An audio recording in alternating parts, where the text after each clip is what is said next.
What's going on? Is that my daughter? No, she's not here right now. She's safe. The girl. Who's the girl then? How many of yours? Check my daughter, my wife. I understand that. It's the afternoon of April 7th, 2023. Toby Hill is outside his home, enjoying a quiet moment. But in seconds, that calm turns fatal when his own friend, Aubrey James Luker, puts a .380 caliber round straight into his head.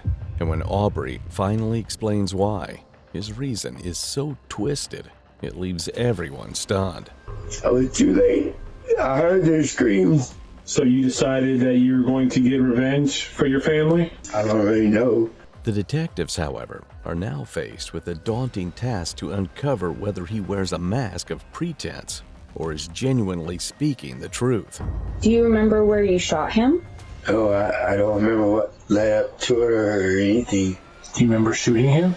No. After shooting Toby, Aubrey flees the scene on foot. Neighbors spot him walking nearby, and deputies must apprehend him before he can strike again. While being chased, he removes his shirt and becomes disoriented. Within moments, he is apprehended and brought in to understand what motivated him to cut short the life of his close friend. Here's some water for you, bud. Hey, You're welcome. So they killed your wife and daughter. Who's they? these people that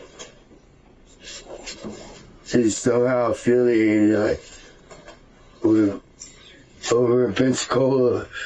I've been put in certain spots for reasons I couldn't explain, and the minute I started seeing things being off and different, like everybody was gone, I was up there by myself with all my family's things, and Here you go. I didn't understand why. Okay. They murdered him right in my house. So, I seen it. Nobody would listen to me. and what did that cause you to do today? I don't even remember what happened. I don't know. Okay. I don't know. What do you remember today? I was there. You were there. And it was Help me understand where you were at. at that corner house, and it's like, At Matt's house? yeah. Yeah. And like I stopped by there, you know. I got a drug problem, you know, but it was more than that. I felt like it was somebody there that I rightfully knew. I just couldn't place them. Mm-hmm. And somehow I was like, it made me feel like it made me feel like it was my daughter. It made me feel like it was my daughter. So, you were over at Matt's today, and you saw Toby. What did you do to Toby? I don't remember. I blacked out. I just know I started running. I don't honestly know. I just know that it seemed like she was scared. And it's almost like she was trying to protect me, and she kept telling me that they were brainwashing me, and they either wanted me to kill myself or just go crazy and put me in the hospital. Aubrey appears shattered by the death of his daughter, but it's only an illusion because soon he claims bizarre circumstances drove him to act. But if that's true, how does a man pull the trigger in the middle of a blackout? To find the answer, detectives press harder, and one female officer drags him back to reality. Hey man, pull your nose. Here you go. There you go. How'd you get to Matt's house? She showed up last night, with this older lady, and like they just started saying it was the house. She was trying to get me to leave, so I was safe. They kept trying to like rush me, and I took a backpack I've been putting, I don't know why my brain, I've been going through certain things and putting certain things in book bags, like some reason for months on end now. And somehow I just, it's like being a private investigator. I seen something wasn't right. And it's not been right. And every time I questioned it, they made me think that I was off. Like they controlled my phone. Like I couldn't get out to nobody. I couldn't use the internet or anything. And they know I have a problem with technology, and I couldn't call nobody for help or anything. And I've been having the weirdest things happening at my house, like an uneasy feeling. And somebody broke in, like my ID, my social security card, and my birth certificate was all missing. And I tried to tell everybody this, and I go to the store the other day, and my dad's military papers were in my book bag, and I put my book bag by the front thing, and somebody ransacked my book bag while I was shopping, and all my dad's military paperwork was gone. And it didn't make sense, and I kind of lost it. And this medication, like I don't know what's going on with it, but like I just been feeling really off for a while now, like something was wrong. And every time I called my daughter's mom, like it's like she was being forced not to talk to me. But I kept finding these notes around my house. It looked like her handwriting. Who's your daughter's mom? Her name's Jennifer Ray Pitts. Okay. When's the last time you talked to her? Mindfully, when she seemed like she was beating herself. It's been a few months. I kept trying to talk to her. I didn't feel safe talking to her on the phone. I think it had something to do with my old neighbors. They used to cook dope in our house, and I got out of prison. I didn't know nothing about crystal meth. Mm-hmm.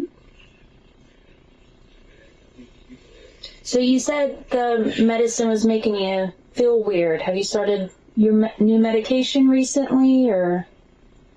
I haven't taken any. I felt like somebody swapped my medicine out, or it was doing something to me. So I didn't want to take it. Like my dad just, I get told my dad is up and leaves the same day that I'm in Pensacola, and it was weird because he left his suitcase, and like my brother's things was in my dad's suitcase. It didn't make sense. Everything was thrown off. Aubrey's halting speech and fractured story suggest he is fabricating it, all perhaps drawing from delusions or an undiagnosed mental condition. But soon, detectives will uncover whether this is madness or a calculated lie. What happened to your shirt, Jay? I took it off because I didn't want him to shoot me. You didn't want who to shoot you? Whoever was in the woods, and I was walking up the boardwalk. I didn't want him to think that I was hiding a weapon or anything. So you took your shirt off. What happened to the backpack you were wearing? The backpack was at that campsite. It had a lot of important things in it. The campsite. Where's the campsite at? On that corner lot at Matt's. Okay. It was in that back tent, and I believe this has something to do with whatever took place in prison or something. Did you leave the backpack in that? Did you leave that tent, or did you leave the backpack with your shirt in the woods somewhere? No, the backpack was in the tent. Was in the back tent. And it was awfully heavy. Like I don't know. Like it was weird. Like I didn't ever open it up. I was being rushed. Mm-hmm. They just told me to grab everything. So you went over. But I seen it in my mind. I seen it. So you went over to Matt's house today, and you had that backpack with you, right? I went last night. You went last night? He came over and like rushed me over there and told me to go stay the night there. I just had to get out of my house. So you stayed last night at Matt's house? Where did you stay at? In the tent. In the tent? Can you tell me which tent it was or what it looked like? It was in the back. If you're facing the property, if you're facing the house, it was on this side. It was in the back there. So the back left corner of the property as you're facing the house? Yeah. What color was the tent? Do you remember? It was like gray tarp. Gray tarp? Okay. And the bag is in and your backpack's in there? It was. Okay. But I'm sure like it had valuables in it. Okay. Like my family's things. Did you leave your shirt there too? No, I put it on the boardwalk. On the boardwalk? Okay. I've been feeling off for a while, and I didn't know who to talk to. It's weird. The weirdest things happening to me. Are you good friends with Matt? Not really. Just get along with him, know him? I sat there and I talked to all the old timers. Yeah. To be honest with you, I have a drug problem. Sure. And Toby would give me drugs and stuff, and in essence, it's a sickness. Like I didn't want it. Well, Toby sounds like a pretty, sounds like he was one of your friends. Like he gave you dope when you needed it. No, it was just convenient. Convenient? Who gives anybody free dope? Someone who wanted the dope by themselves? Give me free dope to what? To keep me quiet or something, because it made me feel like I'm a part of them when I'm really not.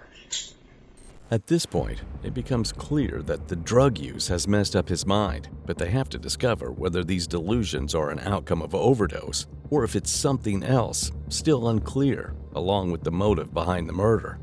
So what do you think about Toby? It has something to do with my wife, my daughter.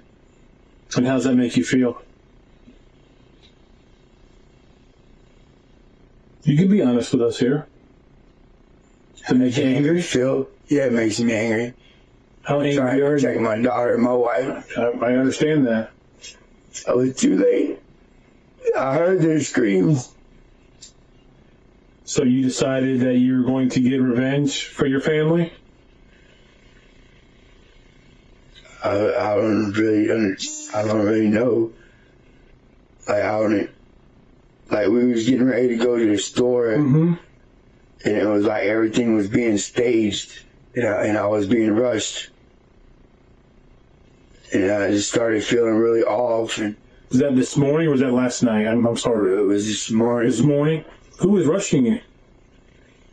Like the people that was, like the girl that was there was like she's trying to get me to get to safety or something. She kept saying keywords to me. And you don't like to be rushed, do you? No, it's not. I don't like to be rushed. It was just throwing me off real bad.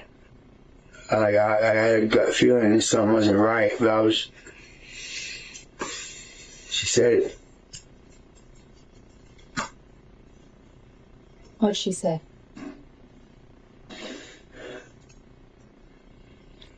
She said it took 10 years to find me.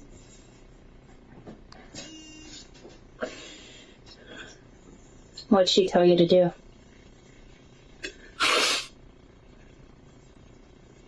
I was confused with her. I put a gun in my mouth a couple of times. She kept saying it was a spiritual thing. She showed me these things on the internet, and I was reading them. He said I would be reincarnated or something, and it was something about the shamans. It was doctors doing this to us. There was a guy in my house. And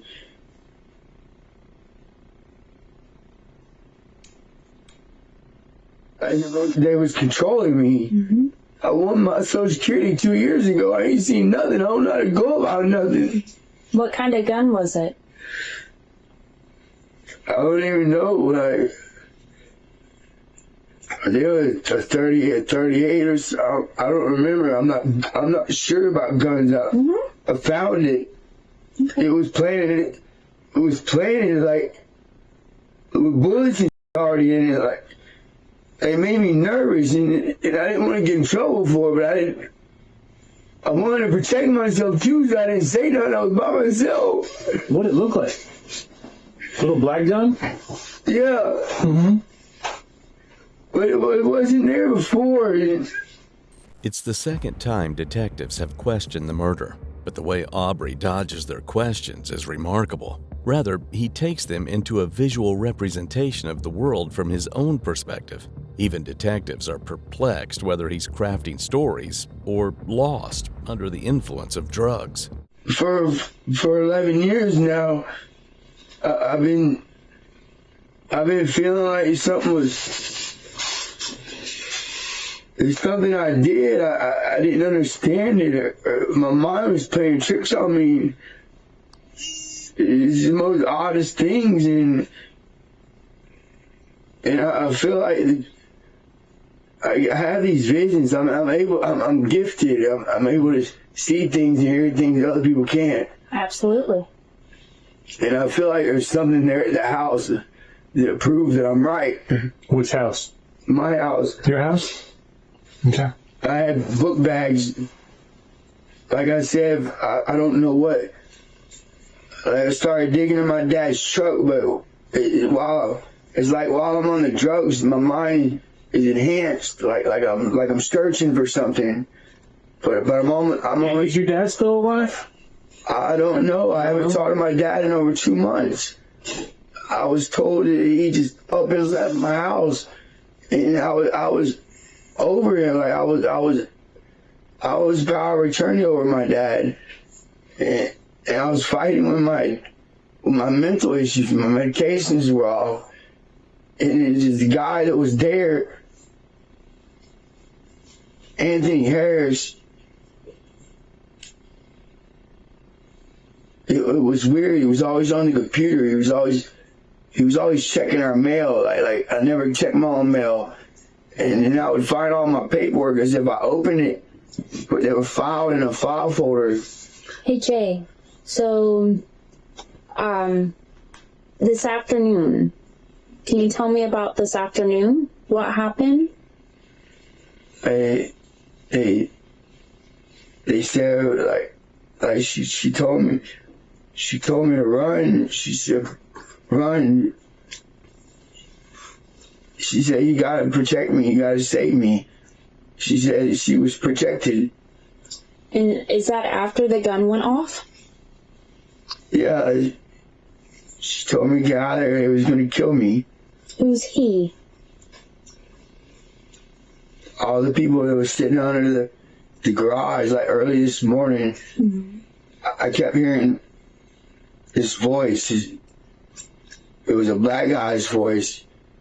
It was the same black guy at Christmas time, and it was at my wife's house, and everything was really odd. It was really off.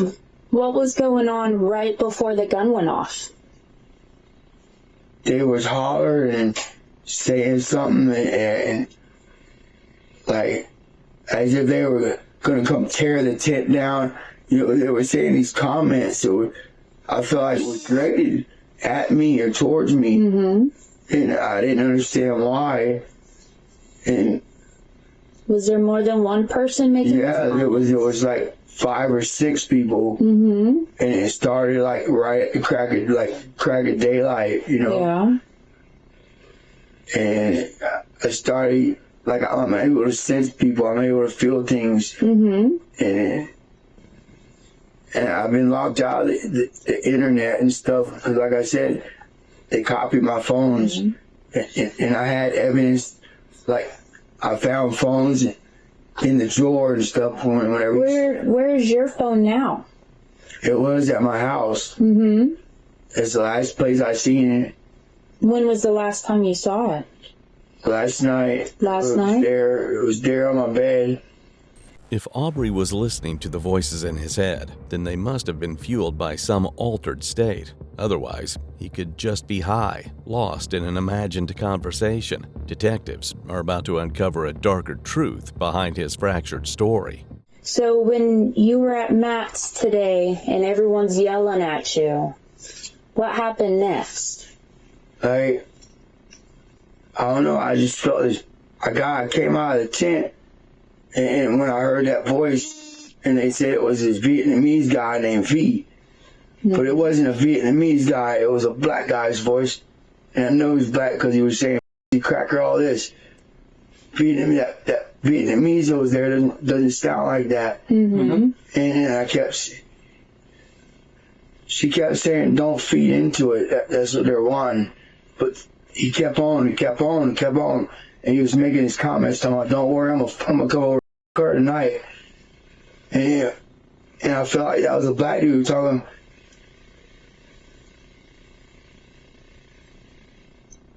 Who was it really?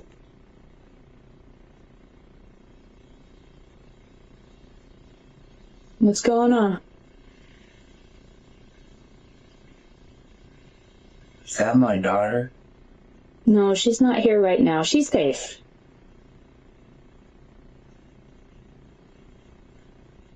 Who was that person? There's not one. Your daughter's safe. The girl. Who was the girl then? What girl? The girl here? Or the girl there? The girl that I was in a tent with. Her name is Angel. You're in the tent with Angel? Yeah. She's safe. Yep. That's like She's her. safe. Was she with you when the gun went off? She was over in a tent. They're giving her heroin. Mm-hmm. And I'm only able to connect to certain people, like other. I already explained, and somehow I felt like I know her. Or like she said, she was trying to help me. She wanted to help me. I didn't understand what was going on. My mind was playing tricks on me. Yeah. I felt like somebody had drugged me with something, or that they've been drugging me with things. That's what's wrong with my memory. I'm not able. I can't remember things, and it seems like time span and everything seems thrown off. Because you have a drug problem, right? When you do use drugs, what do you normally like to use? What do you prefer? I was using crystal meth. Okay. I don't know what makes me, but I don't think that's what they were really giving me. They were giving me something else. How do you normally take your drugs? I usually like use a needle. I haven't tried to do any of that. Like I was snorting and smoking. But then like my conscience messes with me, and it makes me start thinking about my sister. My sister lost her life. Yeah. I feel like I ran across my sister. The poor fellow heard many voices, but he doesn't remember anything about killing his friend. This might be one of the craziest suspects that the detectives have interrogated. Questioning a storyteller or someone lost to mental illness isn't easy. So after the gun went off and she told you to run, where did you run? The woods behind her tent. I jumped that fence where a green building was at. And that's where I kept hearing weird noises. Like I kept hearing the screaming, and I kept hearing chainsaw sounds. I kept hearing a mulcher. Then what did you do? And as I started freaking out, and I heard the screaming, and I kept hearing like I was hearing my name, Jay, like in terror. Yeah. What happened next? And my anxiety wouldn't stop, really. It started climbing more and more, and I was just like real fidgety, like I felt a presence of about to try to harm me or something. Yeah. And I was was trying to get to safety somehow. Yeah. I don't really understand. So you fell and dropped the gun near the neighborhood you came out of, and you had already taken your shirt off at that point. I think I took my shirt off when I was coming back. When I was coming out the boardwalk, I just remember standing on the boardwalk and I kept seeing figures like in the bushes and stuff. And I just kept telling me my family did anything wrong. Is it Toby? What did Toby do? He was somehow involved with it. Yeah. Like, Do you remember where you shot him? oh, I don't remember what led up to it or anything. Do you remember shooting him? No, You did. Do you know that? no. Just trying to find out why you shot him.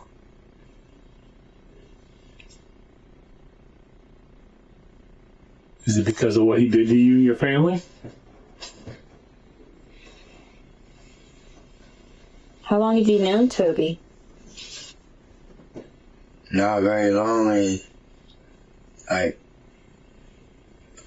feel like I ran across him before, and I have memory problems where I'm on medication, and then I see something, but I'm made to be distracted all the time. Like they just wanted to keep me working. Like it's like I was never allowed to really look at none of my paperwork, but I didn't understand nothing. Yeah.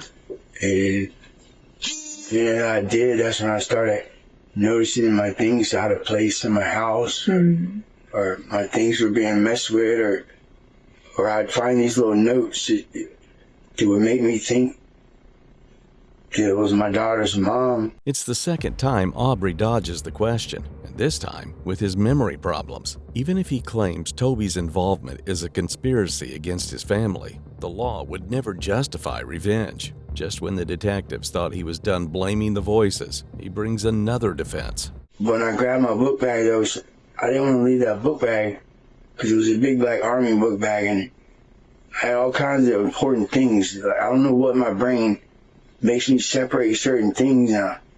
I put them in there and then they get gone through. Like when I walk outside or I spend too long outside in the yard, it's like somebody else was inside my house with me. Was it the big black army book bag that you had today? This morning, yeah. Did you grab it when you ran? No, it was left there. Okay. Like it was in Angel's tent. Okay. But when I picked it up, it was really heavy. It was almost like I didn't look in it. Like I felt like some sick twist had happened. Like my brain was telling me all kinds of things. Yeah. And then they were saying something about the black web or like saying it was something about my brain. Like they wanted my brain or something. Or I was very valuable. Well, how about this? Do you mind if Detective Osman and I step out for a minute? And then we'll come back in, okay? Drink you some water, all right?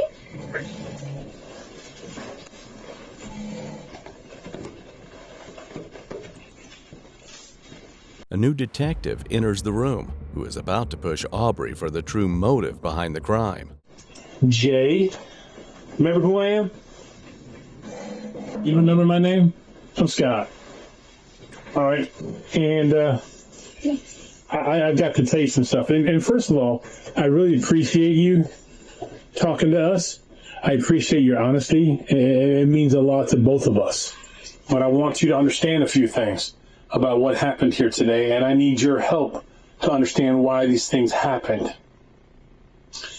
I'm not really sure why, and I'm hoping you can tell me, but today you went over where you stayed last night at Matt's house, and in the morning, for whatever reason, Toby was sitting in a chair talking to Matt and Naomi, and you walked up and you called Toby's name, and he looked at you.